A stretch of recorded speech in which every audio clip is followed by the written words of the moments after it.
The shadows in the room seem to grow heavier when the list of things to do starts to feel like a mountain. You sit there, frozen, watching the dust dance in the light of a single lamp, feeling the weight of every hour you've let slip away.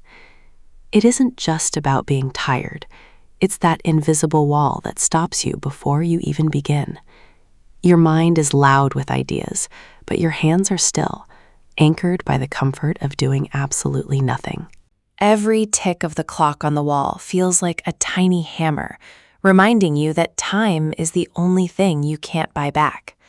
You look at the stack of books and the blank screen, and the gap between where you are and where you want to be feels impossible to bridge.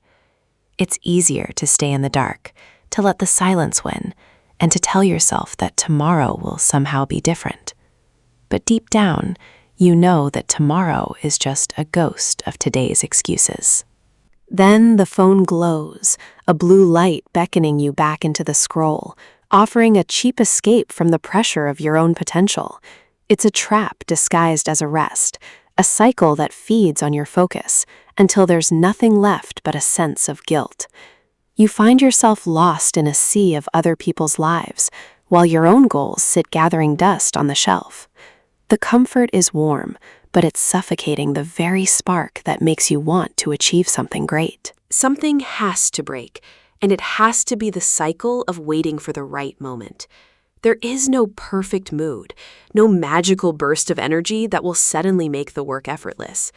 The only way to kill laziness is to confront the stillness with a single, jarring movement. You reach out, your fingers gripping the edge of the desk, and you decide that the pain of staying the same is finally greater than the pain of moving forward. You start small, not by finishing the mountain, but by moving the first stone. You clear a small square on the desk, tossing the crumpled papers and the empty cups aside, creating a tiny island of order in the chaos.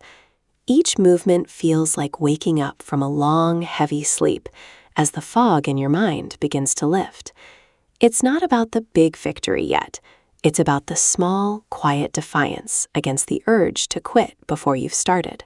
Now the momentum begins to take over, and the blank screen isn't an enemy anymore, but a canvas. Your fingers hit the keys or your pen hits the paper, and the world outside the window begins to fade into the background. The morning sun starts to peek through the blinds, casting long, bright streaks across your clean workspace. You aren't thinking about the end anymore.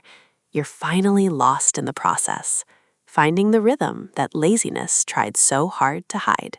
The mountain didn't move. You did. Looking back at the room now, it feels different, lighter, wider, and full of possibility rather than regret. The work is done, or at least started, and that heavy weight in your chest has been replaced by a quiet sense of pride. You've realized that laziness wasn't a part of who you are, just a habit you were wearing. Today, you chose to take it off and walk into the light of your own productivity. Remember, the hardest part is always the first 10 seconds. If you can win those 10 seconds, you can win the day. Don't wait for the spark. Be the one who strikes the match.